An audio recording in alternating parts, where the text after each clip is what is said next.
Je voudrais du soleil vert, des dentelles et des théâtres, des photos de bord de mer, dans mon jardin d'hiver. Je voudrais de la lumière, comme en Nouvelle-Angleterre. Je veux changer d'atmosphère, dans mon jardin d'hiver. Ma fleur sous la pluie de novembre, tes mains qui courent, je n'en peux plus de t'attendre. Les années passent, qu'il est loin, là je tombe. Nul ne peut nous entendre.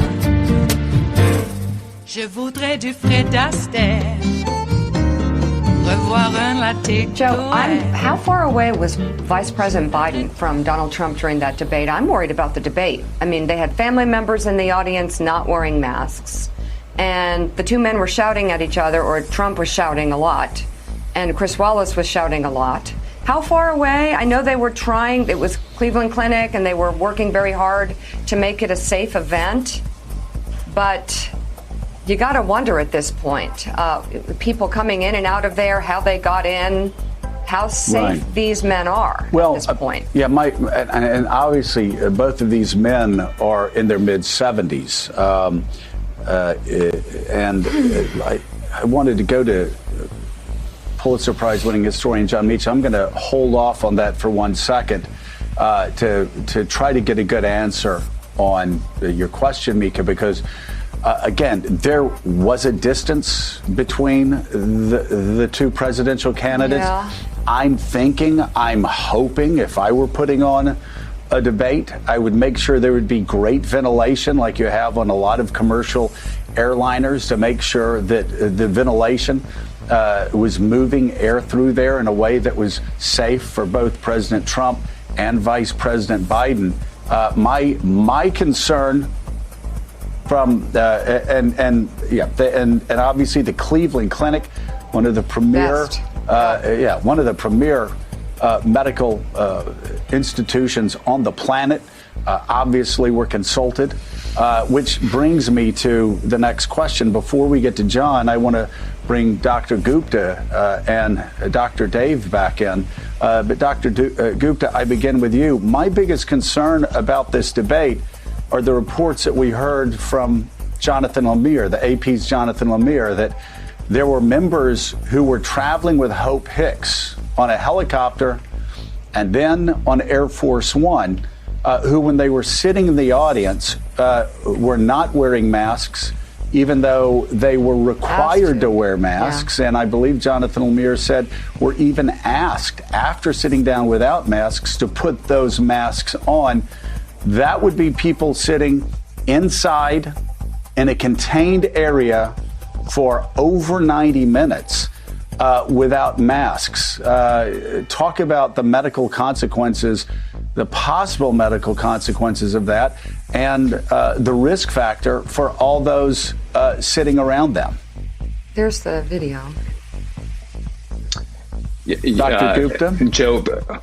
Joe, you bet. Vitally important here is what you just mentioned. No amount of ventilation is good enough in an indoor setting to mitigate risk of transmission. What we do know is that the risk of transmission, because we know COVID-19 is likely an airborne transmitted disease in part, it doesn't matter if you're 20 feet away or 30 feet away, you're still going to get exposed to those aerosolized particles, particularly given the way, for example, the president was behaving and talking. And as for the audience members, the fact that many in the Trump family were not wearing masks just necessitates they must undergo a 14-day quarantine. They cannot assume a test, particularly with the rapid test they have at the White House, is sufficient because of its high false negative rates. And even if they get a negative lab-based test, they still need the 14-day policy. The chances of an indoor transmission event is 19 times higher than if the debate had occurred outside. So the fact that this occurred inside, this is why understanding the series of events here, if Hope Hicks was symptomatic Wednesday morning, she was likely pre-symptomatic and infected Tuesday night, meaning she could have been infectious then to those around her. She could have been transmitting the disease. So was the president exposed? And does that mean that the vice president was now exposed as well? And potentially, could this be causing a cascading event? It's vital that everybody is quarantined and tested.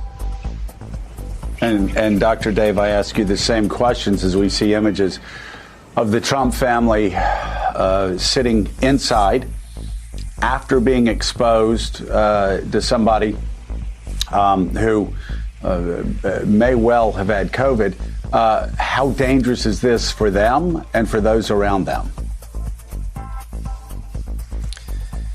Inside with air conditioning, you have to think about the direction of the airflow in addition to just being in a closed indoor space. We don't know in that conference room at the Cleveland Clinic which way the air was blowing. It wasn't filtered air. It was not an operating room where you blow filtered air in the direction that you want it to mitigate the risk of infection.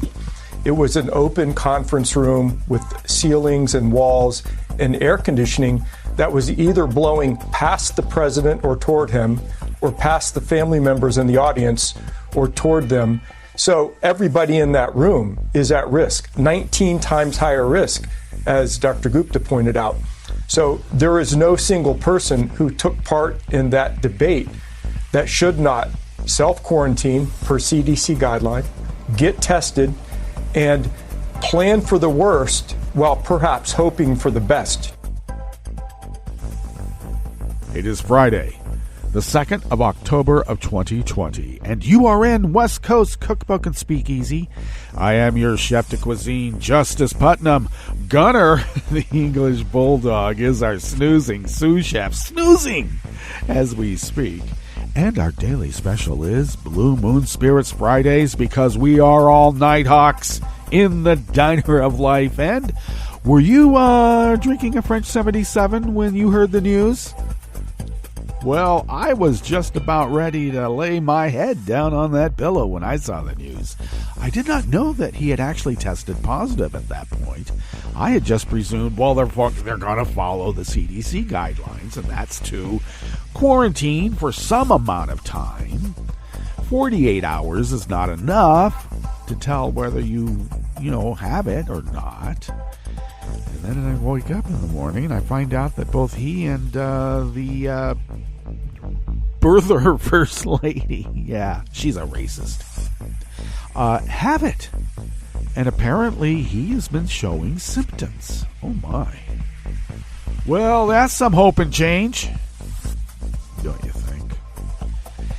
I also think that it's really rich that after putting up for 8 years of posters and pictures and memes of Obama in a noose, putting up with calls to lock her up, and the glee and wishful shouts that Hillary would die from pneumonia, and the ghoulish wish that Ruth Bader Ginsburg would die a painful death. I find it really rich that repugs are now up in arms because apparently Trump is not being shown the proper respect while he's ill. Now, I know it's improper to point your finger and go, I told you so, and make a joke about it. I know it's improper. That's why we're going to do it. We have a choice, don't we? Well, I don't want to get ghoulish about it. I want to, like I said, I actually do maybe have to force myself or remind myself that it's important to wish goodwill to those people in those super spreader rallies, because no one wants to get this. I cannot give you a personal testament, but I trust the people who say when they've had it, you don't want to wish this on your worst enemy. It is that bad. So I do wish them well. I don't want anyone to get this. But I'm also not going to stand back and pretend that we never told them so. We did. We were pilloried. We were denigrated. We were marginalized. We were, whatever sexual orientation you had, that was questioned. Okay? And why? Is it because we belong to some weird sick cult where we're abducting children for our weird sex practices and then drinking their blood afterwards because we are members of Satan's army? People actually believe this BS. No, the cult are the people who believe that BS, and anything Trump does is okay because he's kicking the libs. In fact, they're talking about it right now that him getting COVID is kicking the libs somehow. Or maybe it's not real. He's just doing it as a ploy. I hear that from our side, too. Oh, he's going to get the sympathy vote. I don't think so. People are going to feel sorry for this guy. I'll tell you who might benefit from the sympathy vote, and that's Mike Pence. Acting President Pence. And First Lady Mother. Or First Lady Mother. First Mother. There we go. First Mother Lady. I think it's First Mother Lady. Yeah, that's it. What a weird group.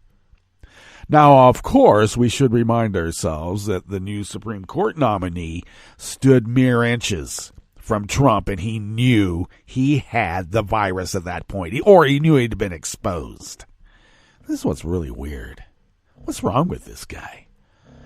I mean, somebody standing out in the middle of the street shooting a gun that just wildly going through people's homes, because, they're made of sheetrock mostly, right? They just pass right on through.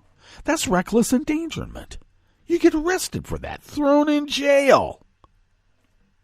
Oh, Bill Barr has some sort of OLC memo that says it's okay for the president to stand in the middle of Fifth Avenue and cough on everybody and spit and yell and get in their face. And when they get COVID, it's okay because it's qualified immunity? Give me a break. Well, and then we got Melania and her racist BS, and we all knew that. War on Christmas. This is another thing that's cracking me up, Like, I knew she hated Christmas and Christians in America by just the way that she decorated during the holidays. Who does that? Who rips up the rose garden? Jackie planted trees there. And she was honoring Roosevelt and mothers that came before her from the beginning. And Melania ripped all that up. And I guess it's because she was wearing that jacket that said, "Ask me if I care." Do you care? Ask me if I care. Do you? There it is. Ask me if I care. Do you? Ripping families apart. Fuck them, she says. I can't feel that sorry for them. Okay? I don't want them to go through the anguish and this terrible, terrible effects of this disease. But they could have been proper leaders. They could have had the requisite amount of empathy, even if it was just politics. It was just pandering. They couldn't even pander properly. Told you it was a virus going around. And it doesn't matter what kind of genes you have, Donnie. Eugenics? Well, if you're going to go with the eugenics model, and those with bad DNA get, thrown in the dustbin of evolution, I guess those who call themselves the master race, more often than not, are not. What's on the rest of the menu here in the Bistro Cafe of West Coast Cookbook and Speakeasy on this Blue Moon Spirits Fridays? Well, at the top, of course, that was Dr. Gupta reminding us that no amount of ventilation is good enough in an indoor setting to mitigate risk of transmission, like what happened during the debate and at Trump's super spreader rallies. Exactly like that. Then on the rest of the menu, the Trump campaign followed through on a threat to suppress paper ballots in Pennsylvania. Yeah, they want to send in poll watchers to intimidate you while you register to vote. Register to vote! Yeah, okay.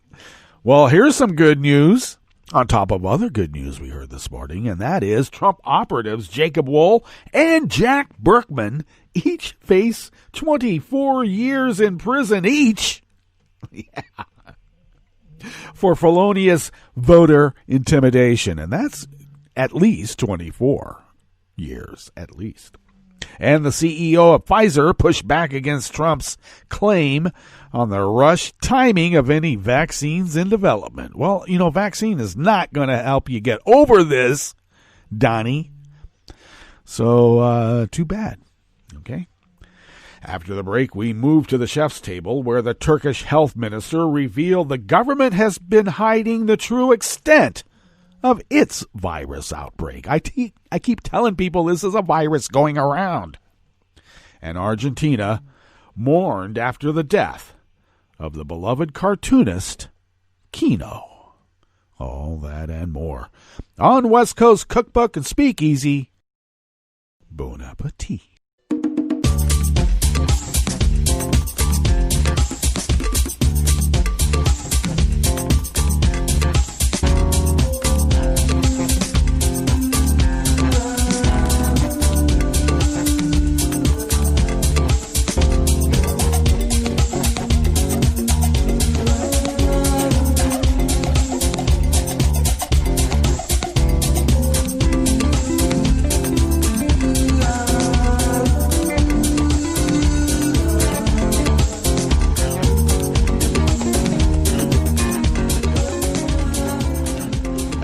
Bottom of our homepage at netrootsradio.com. To the rightish of the page is our chat room link, and the chat room itself is monitored by Kelly Lincoln. Thank you, Kelly.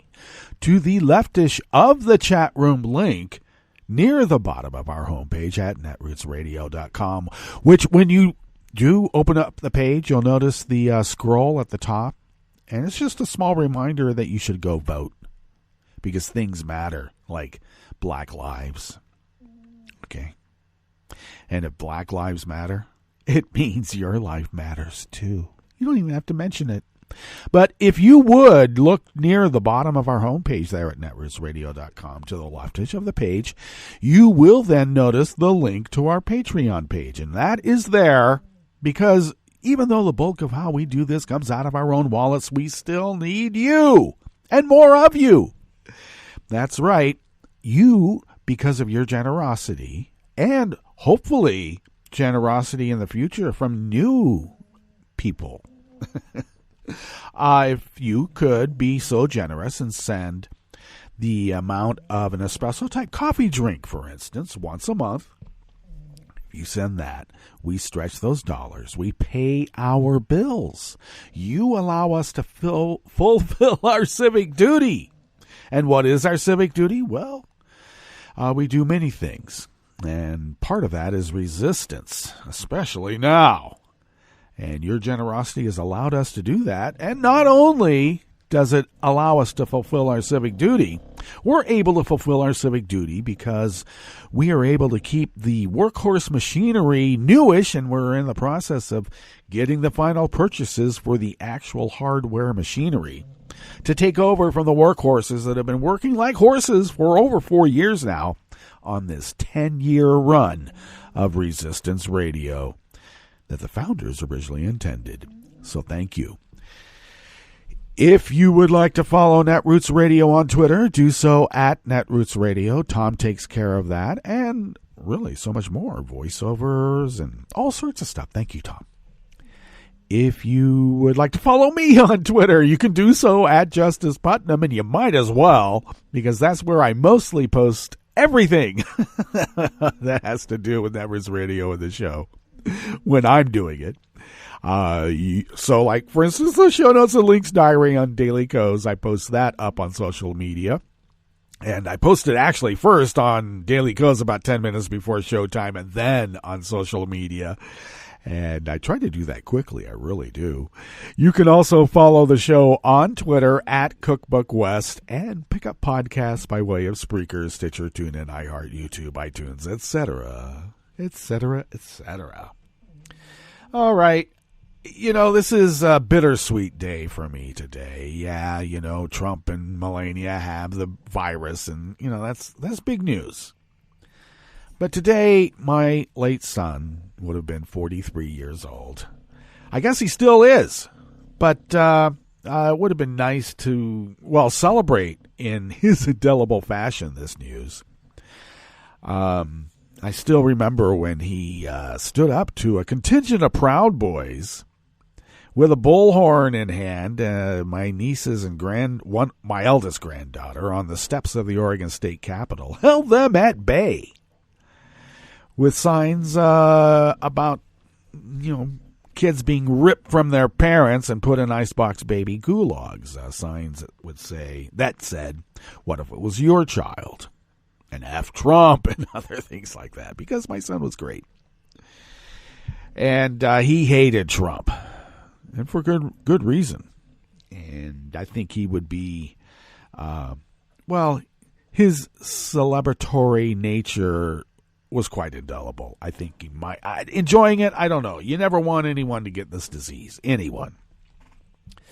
But when people have been so cruel and continue to be, it's hard to muster, you know, the greatest sympathy for them. So, you know, that's how it goes. But today is my son's birthday, and I miss him so much. And I guess I always will. I know I will.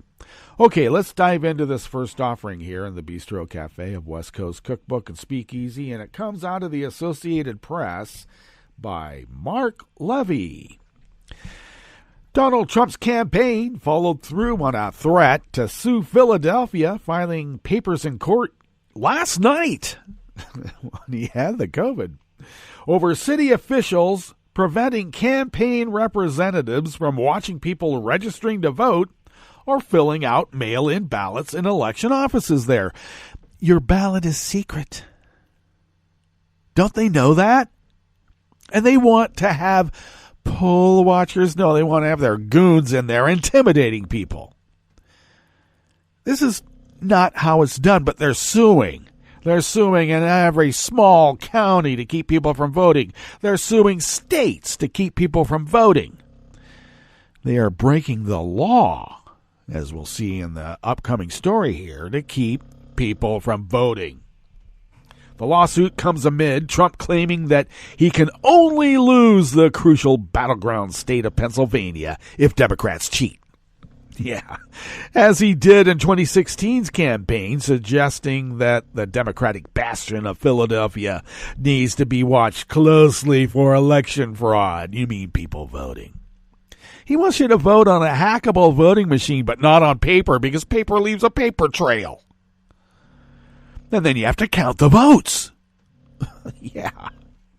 The 14-page lawsuit filed in a state court in Philadelphia revolves around the question of what rights there are for campaign representatives to watch people in election offices where they can register to vote, apply for mail-in ballots, fill them out, or turn them in.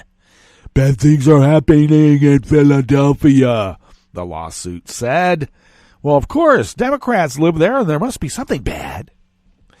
While transparency and accountability are hallmarks of election integrity, the actions of Philadelphia election officials to date have undermined election integrity by shrouding the casting of ballots in secrecy. What? The secrecy of the ballot is sacrosanct, you stupid Russian money laundering mobster. The campaign is asking to be able to assign representatives to observe inside satellite election offices that Philadelphia began opening Tuesday around the city to help collect what is expected to be an avalanche of mail-in ballots in the November 3rd presidential election.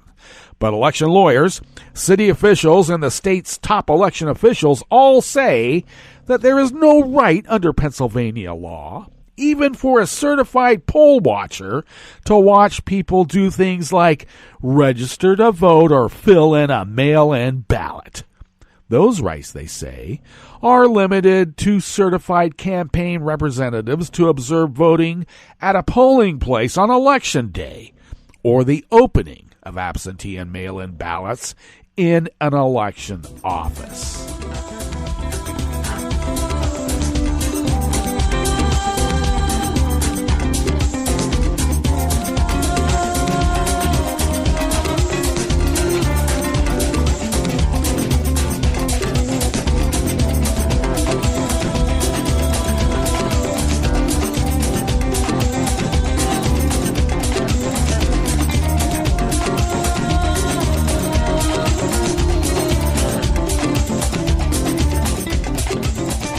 Brian J. Foley of the Associated Press brings us this next offering here in the Bistro Cafe of West Coast Cookbook and Speakeasy.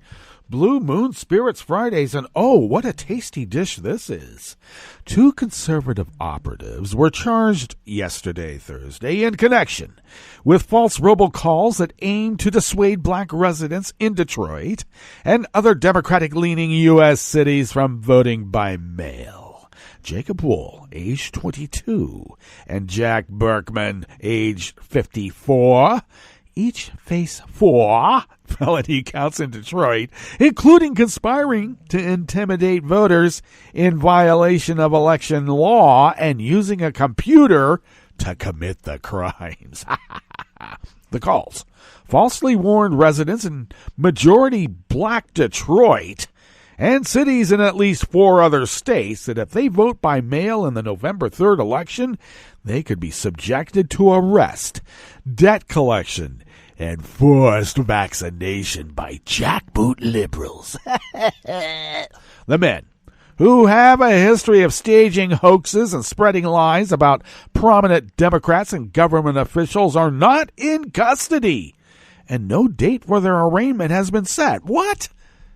I guess they have to go get a Whopper with cheese first, right? I wonder if it's gratis. Who pays for that?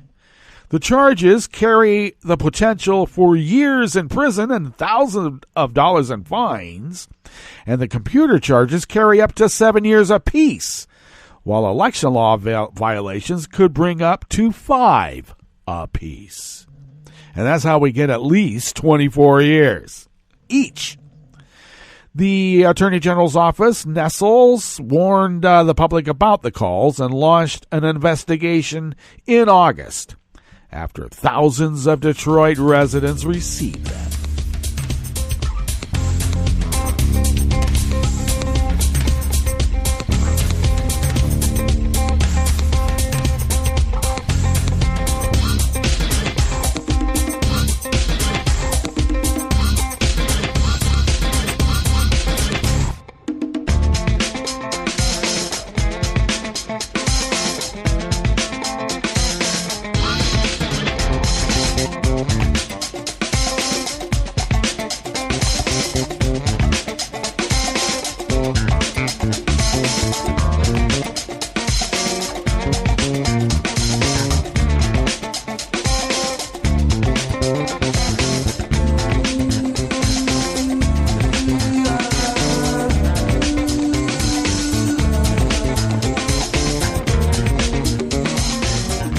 Linda A. Johnson and Jonathan Lemire of the Associated Press bring us this final offering here in the Bistro Cafe of West Coast Cookbook and Speakeasy. The head of Pfizer, one of the drug makers racing to develop a coronavirus vaccine, told employees yesterday, Thursday, he was disappointed that his work was politicized during the presidential debate and tried to reassure U.S. staff that the company won't bend to pressure to move more quickly. CEO Albert Bourla told the employees that the company is moving ahead at the speed of silence, rather than under any political timing. The only pressure we feel, and it weighs heavy, are the billions of people, millions of businesses, and hundreds of government officials that are depending on us, Burla wrote. Despite top U.S. federal health officials repeatedly stating that a vaccine is unlikely to be available widely until mid-2021, Trump has insisted that a vaccine will be ready before Election Day. During Tuesday's debate with former Vice President Joe Biden, Trump said he had talked with the companies whose experimental vaccines were furthest along in testing. I've spoken to Pfizer. I've spoken to all of the people that you have to speak to, Moderna, Johnson & Johnson, and others. They can go faster than that by a lot, Trump claimed. It's become very political. Yeah, because you made it political, you idiot. Forcing them to, this is the problem. Yeah, they can go faster if they don't test anything, if it's safe. One vaccine, they had to stop the trials because people started bleeding in the brain. Jeez. Pfizer has said that by late October, it expects to have data from its ongoing late-stage tests that could show whether the vaccine is safe and effective. In his letter to employees, Burla wrote that the company hopes to have 100 million doses delivered by the end of the year. Those doses could not be distributed until the FDA reviews Pfizer's data and decides whether to issue what's called an emergency use authorization. That would allow distribution of the vaccine on a limited basis, with initial shots expected to go to medical and other frontline workers. Oh, really? So if it doesn't work, they die off first? Darn it! Nursing homes and people most at risk of catching or becoming seriously ill from the virus. Then, if the vaccine works, that's only if the vaccine works. Bula conceded it's still unknown. And in the meantime, the political rhetoric is undermining public confidence in the process. Yeah, if Fauci says it's okay, I think it's okay. Trump says it's great. I would back up a little bit. Michael Bars, a White House senior communications advisor, said Trump's top priority is the health and safety of the American people. That's why when he's asked at the super spreader rallies if he's worried about the virus, and his first response is, don't worry, all those idiots out there are too far away from me. I'm not going to get it. Guess what? He did. All right, let's go to our break. And when we get back from that break, we will go through weather from around the world, and we will finish up with the stories that we have curated for you today. You are listening to West Coast Cookbook and Speakeasy, and we will be right back. You are listening to netrootsradio.com. Please hang up and try again.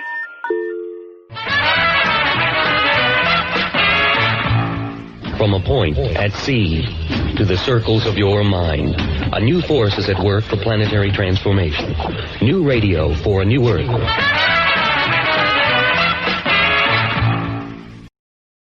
This is Take Two Movie Review. I'm Mike Friend. This week, nothing vast enters the life of mortals without a curse. I'd love to claim credit for that teaser, but in fact it belongs to Sophocles. When I first started thinking about what to say about the social dilemma, I had a conceit in mind, doing a review from the future, maybe from across an international border. I could adopt the demeanor of the Canadian radio voices in A Handmaid's Tale. But then it dawned that there's probably no such escape from what's at issue here, the degradation by social media of democratic values and the underpinnings of Western civilization, ironically by a democratization of access provided by technology that allows for no filters, reference points, or factual hierarchy. If using that conceit, I'd have probably said they were warned, whether by the wonky 2017 film Stare Into the Lights, My Pretties, or Douglas Rushkoff's theoretical volume Siberia, spelled beginning with a CY from the 90s, alarms were sounded. Now that they're flashing red, this doc brings together an assemblage of former tech executives and academics to connect the dots with which we're familiar, data mining, surveillance capitalism, etc., and especially how these mechanisms have come, as noted by Tristan Harris, formerly of Google, to turn the user into the product. How easily this technology has been adapted by those with motives past just financial gain seems to have come as a genuine shock to some of the interviewees,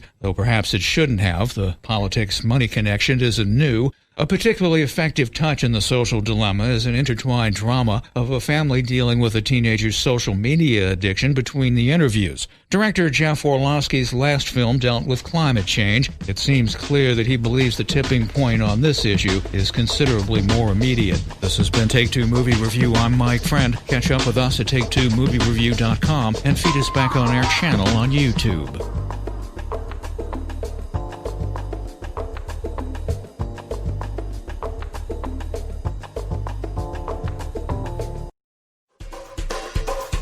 This is Scientific American's 60-Second Science. I'm Christopher Intagliata. Our solar system is far from the only way to put together stars and their planets. If you look at all the stars in our galaxy, in the Milky Way, right, more than a half of the stars are formed in multiples, meaning that there are more than one star in a system. Astrophysicist Jehan Bey of the Carnegie Institution for Science. He has studied one of those systems with 3 stars. It's called GW Orionis, and it's freshly formed, only 1 million years old. Yeah, it's really, really young. Yeah, it's a baby. Bey says if you translate that 1 million-year lifespan to that of a human, it's the equivalent of a week-old baby. And how many week-old babies do you bump into? If you just walk around your neighborhood, there's really little chance that you meet a baby who is 1 week old, right? So first of all, it's hard to find these systems. They are pretty rare. Bey and his colleagues got lucky spotting this one. Using radio telescopes, they were able to image the star system, and they say it differs from our own solar system in more than just star count. In our solar system, for example, all 8 planets orbit the sun more or less in a single plane. Think of the sun as the center of a vinyl record, with the planets strung out along the grooves. In contrast, Bey's team discovered that the stars in this triple star system are ringed by clouds of dust in multiple warped and misaligned planes. Picture a 3-dimensional gyroscope rather than a 2-dimensional vinyl record. The observations are in the journal Science. Those rings of dust will presumably go on to form planets as the star system matures. And Bey says astronomers have indeed observed other more mature star systems with planets orbiting in these misaligned planes. And we wanted to understand if that happens at the time those planets born, or it is some evolutionary thing over, 1 billion years. The finding suggests that weirdly aligned planetary systems are born that way, and that stars and their embryonic planets can be all topsy-turvy, even in their infancy. Thanks for listening. For Scientific American's 60-Second Science, I'm Christopher Intagliata. This program is presented by the Centers for Disease Control and Prevention. Colorectal cancer is the number 2 cancer killer of men and women in the United States, but it is preventable. Early on, colorectal cancer typically has no symptoms. It starts with a precancerous polyp or abnormal growth in the colon, which can be removed without surgery. Several tests are available to find these polyps, so they can be removed before they turn into cancer. Screening also finds colorectal cancer early when treatment works best. Recommended screening for adults at average risk begins at age 50 and continues until age 75. Learn about screening test options and find out which tests are covered by insurance. Talk to your healthcare provider about when you should be screened and discuss the best tests for you. For more information about colorectal cancer prevention, please visit cdc.gov/vital signs. For the most accurate health information, visit cdc.gov or call 1-800-CDC-INFO. This program is presented by the Centers for Disease Control and Prevention. The discovery of penicillin in 1928 by Alexander Fleming was one of the greatest scientific achievements of the 20th century. It's hard to imagine a world before the development of what many consider to be miracle drugs. However, just 90 years ago, antibiotics weren't available. Thanks to antibiotics, some common illnesses such as strep throat are now easily treated, whereas in the past they often led to serious complications. Antibiotics serve an important role in keeping you and your loved ones healthy, but it's important to remember that antibiotics only treat bacterial infections.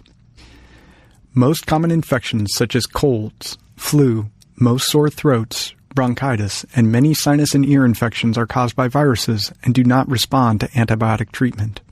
These infections can be overcome by simply treating the symptoms and letting the illness run its course. Unfortunately, antibiotics have often been overused, resulting in decreased effectiveness and an increase in antibiotic-resistant diseases. Antibiotic resistance, or the increased ability of bacteria to survive in the presence of antibiotics, has become a major public health threat that we all need to help fight. When a person takes antibiotics, they are at risk for possibly having a bad reaction to these drugs. Some side effects can be quite serious, or even life-threatening in the case of an allergic reaction or severe diarrhea. This is why it is very important to only use antibiotics when they are absolutely needed, and not for viral infections. Talk to your healthcare professional about the best treatment for your illness. If it is caused by a virus, follow his or her recommendation for treating the symptoms. Learn more about appropriate antibiotic use and how to feel better when you don't need an antibiotic by visiting CDC's Get Smart, Know When Antibiotics Work website at cdc.gov/getsmart/community. For the most accurate health information, visit www.cdc.gov or call 1-800-CDC-INFO. Hi, I'm Tom Hartman, and since you're listening to netrootsradio.com, show your progressive side and go to the donate button on the bottom of the homepage. It's progressives like you who power Netroots Radio and keep the progressive message beaming everywhere 24 hours a day. Just go to our donate button at the bottom of netrootsradio.com. Thank you for keeping progressive radio at full power.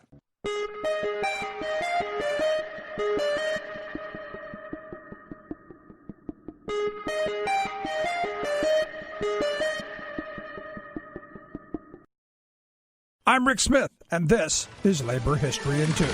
On this day in labor history, the year was 1935. That was the year that San Diego hosted the California Pacific International Exposition, where President Franklin Delano Roosevelt spoke the most memorable words about the rights of workers to organize. The goal of the exposition was to showcase San Diego and to boost the local economy, which had fallen on hard times during the Great Depression. The exposition was held in Balboa Park. Exhibits included history, science, industry, and culture. To prepare for the expo, improvements were made to the park paid for by the Works Progress Administration. The WPA was a New Deal-era program designed to put people back to work on public infrastructure projects. The expo kicked off in May and ran for 377 days with a break during the winter months. More than 7 million people visited the park for the expo. 2 of those visitors was President Roosevelt and his wife Eleanor. As part of his trip, the president gave a speech to 60,000 people at Balboa Stadium. Earlier that year, the president had signed the Wagner Act,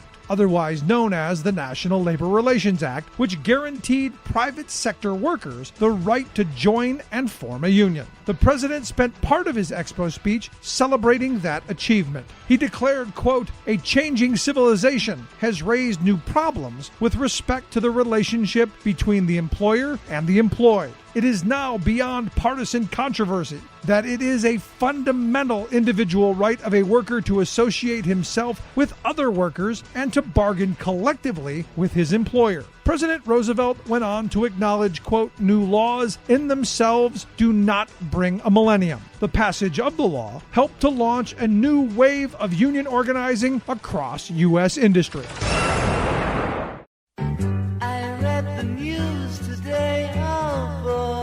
It's time for Nicole Sandler's What's News from NicoleSandler.com and the Progressive Voices Network. Talk about an October surprise. Donald and Melania Trump have tested positive for COVID-19.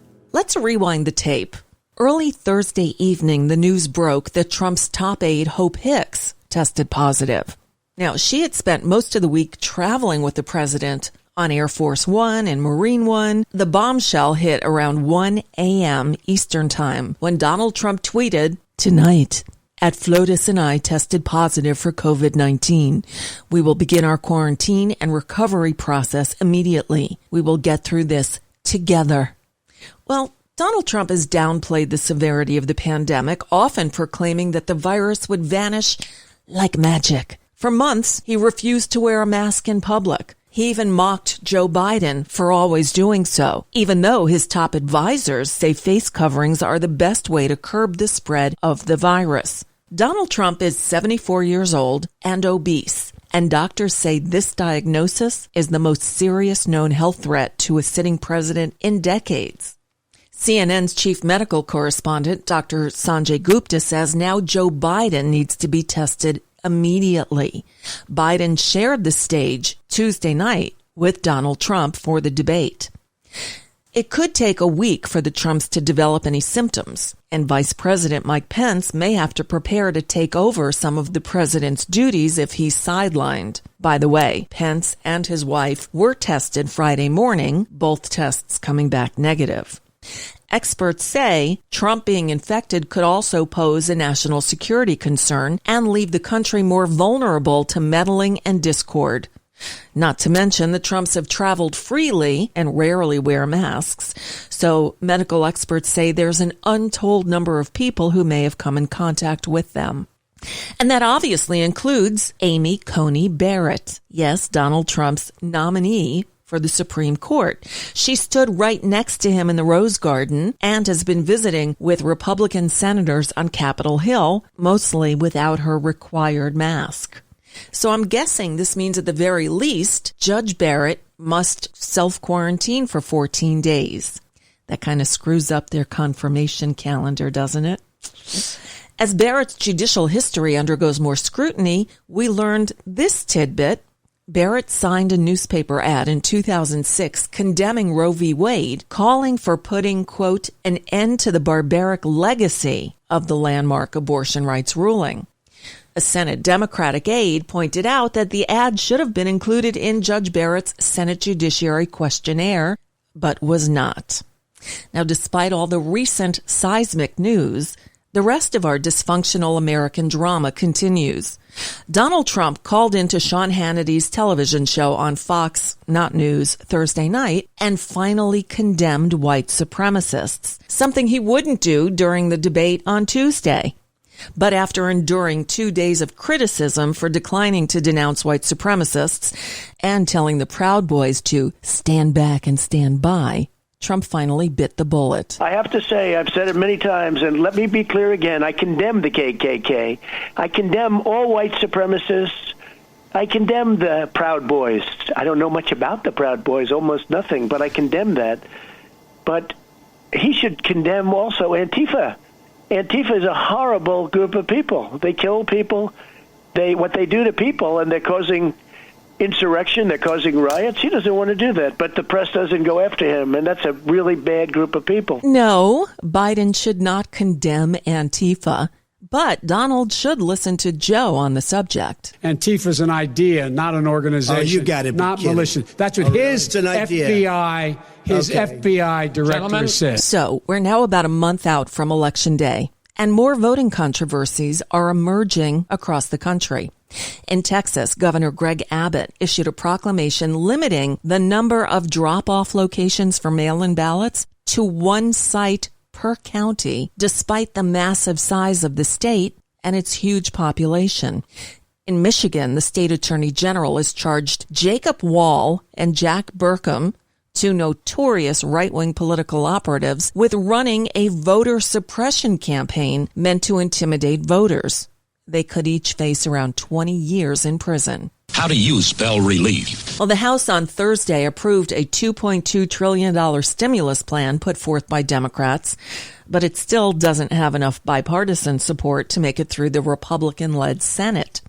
So there's still no economic stimulus relief in sight for millions of struggling families and businesses. The House passed the bill without a single Republican vote after Speaker Nancy Pelosi and Treasury Secretary Steven Mnuchin met this week but failed to negotiate an agreement. 20 Democrats voted against the House bill, many of them urging Pelosi to cut spending further to get Republicans to agree to a deal before lawmakers return to their districts to campaign. The Trump administration on Wednesday offered to increase its proposed spending on the legislation to $1.6 trillion, including a $400 per week pandemic jobless benefit. At least they're moving in the right direction. Negotiations are expected to continue on Friday. And finally, the Agriculture Department last week began mandating that millions of boxes of surplus food for needy families include a letter from Donald Trump claiming credit for the program. I kid you not. The USDA's $4 billion Farmers to Families food box program has distributed more than 100 million boxes to families in need since May. The aim is redirecting meat, dairy, and produce that might normally go to restaurants and other food service businesses. But organizations handing out the aid are complaining that the program is now being used to bolster Trump's image a month out from Election Day, and some have even refused to distribute them. Lisa Hamler-Fugit, executive director of the Ohio Association of Food Banks, said, "In my 30 years of doing this work, I've never seen anything this egregious. Those are federally purchased boxes." It's typical of this man. And that's just a bit of what's news for now. I'm Nicole Sandler. If you appreciate these reports and the Nicole Sandler Show, I hope you'll consider making a contribution. My work is 100% listener supported, and I can't do it without your help.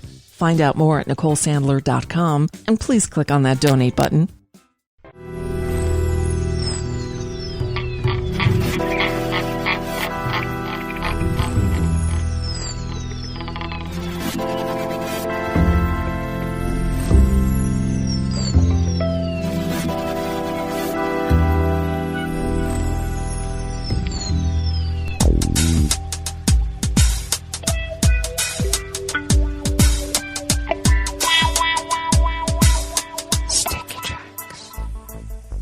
Thank you for accompanying us here to the Chef's Table at West Coast Cookbook and Speakeasy Blue Moon Spirits Fridays.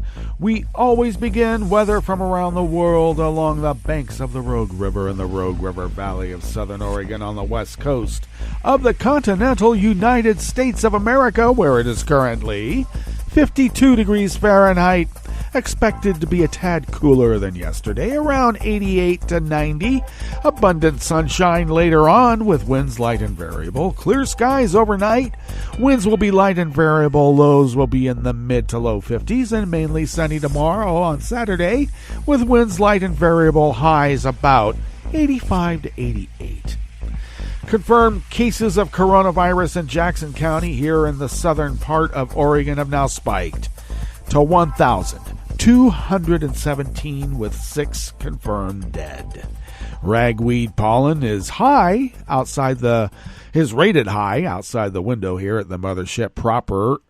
And the air quality index for the region is unhealthy for sensitive groups at 102 parts per million.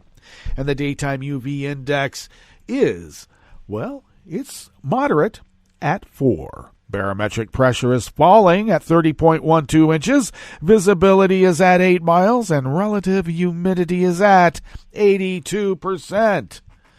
Weather from around the world is brought to you by people's personal weather stations that they purchased. These people planted these purchased personal weather stations somewhere on their property, and these people positively live around the world. London is 56 with rain. Paris is 58 with rain and a flood warning. Rome is 73 and partly cloudy with a flood warning. Kyiv is 61 and mostly cloudy. Kabul is 65 and fair. Hong Kong is 78 and clear. Tokyo is 70 degrees and fair. Sydney, Australia is 63 and clear. San Francisco, California is 64 degrees with smoke and an air quality warning, because it looks like Blade Runner. My God. And New York is 57 degrees Fahrenheit with a rain shower. And that is weather from around the world, brought to you by people's personal weather stations that they purchased. These people planted these purchased personal weather stations somewhere on their property. And these people positively live around the world.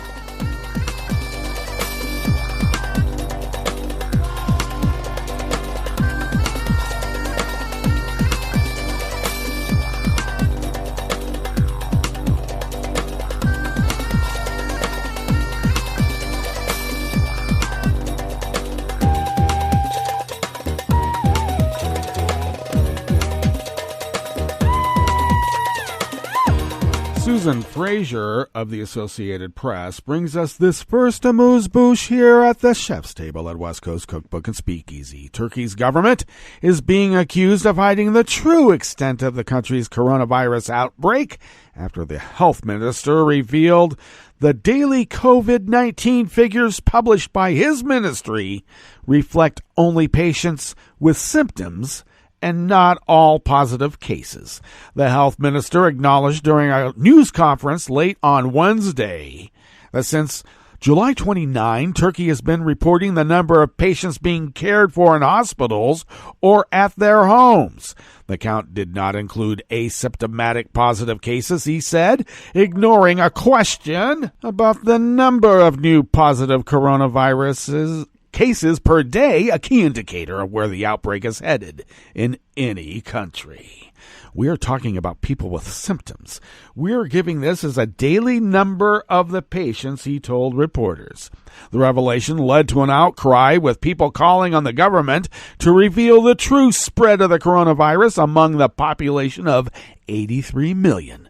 The hashtag on Twitter asking, "What is the number of cases in Turkish?" was trending yesterday, Thursday. The minister's admission came after an opposition legislature, Murat Emir, claimed that the true number of daily new infections in Turkey was 19 times higher than the daily figures reported by Erdogan's government. The minister refuted the claim, insisting that all information published on a table showing Turkey's daily coronavirus count is correct. Emir called on the minister to stop issuing the daily coronavirus data, saying nobody believes it. It has no scientific value. No one takes it seriously. The government is battling against the figures instead of battling the outbreak.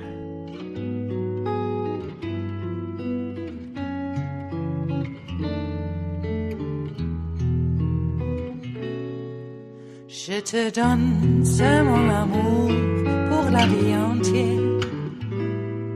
La promesse de me trouver à tes genoux. Aussitôt que tu m'appelles, rester toujours fidèle. C'est tout, c'est tout.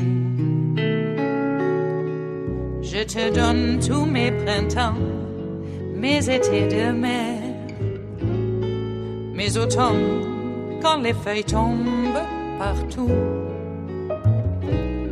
Si ce n'est pas une bonne affaire, je te donne tous mes hivers. Lucilla Siegel and Maximilian Heath of Reuters bring us this final amuse-bouche here at the chef's table at West Coast Cookbook and Speakeasy. Argentines held a day of national mourning after the death of the country's beloved cartoonist Quino, whose karmic character Mafalda, an Argentine girl with a shock of black hair and strong political views, drew admirers from around the world. Flags of public buildings waved at half-staff, while people on social networks said goodbye to the artist and national treasure, who will have a small private funeral due to the coronavirus pandemic. Personalities such as singer Ricky Martin, basketball player Manu Ginobili, politicians and artists paid tribute to Quino, the pen name of Joaquin Salvador Lavado, who died at age 88, his editors said on Wednesday. Quino was able to use Mafalda's seeming innocence to spread scathing criticism, including the dictatorships that plagued Latin America from the 1960s. He himself lived through military rule in Argentina. Well, that brings us to the end of our broadcast period for the day and the week. But you do know Netroots Radio will broadcast on, and we're going to meet up on Monday for River City Hash Mondays. So do stay tuned to Netroots Radio all day and all night for all the breaking news as it breaks. And we'll meet up here on Monday, right here in West Coast Cookbook and Speakeasy. Bon appetit.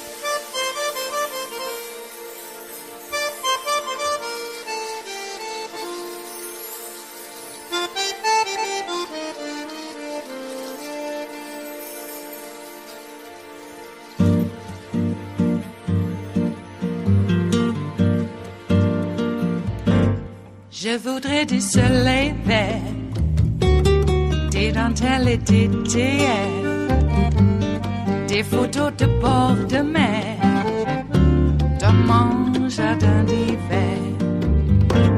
Je voudrais de la lumière, comme en Nouvelle-Angleterre. Je veux changer d'atmosphère, dans mon jardin d'hiver. Robe à fleurs, sous la pluie de novembre, tes mains qui courent, je n'en peux plus de t'attendre. Les années passent, qu'il est loin, là je tombe. Nul ne peut nous entendre. Je voudrais du Fred Astaire, revoir un latte Goël. Je voudrais toujours te plaire dans mon jardin d'hiver. Je veux déjeuner par terre, comme au long de golfe clair, t'embrasser les yeux ouverts dans mon jardin d'hiver.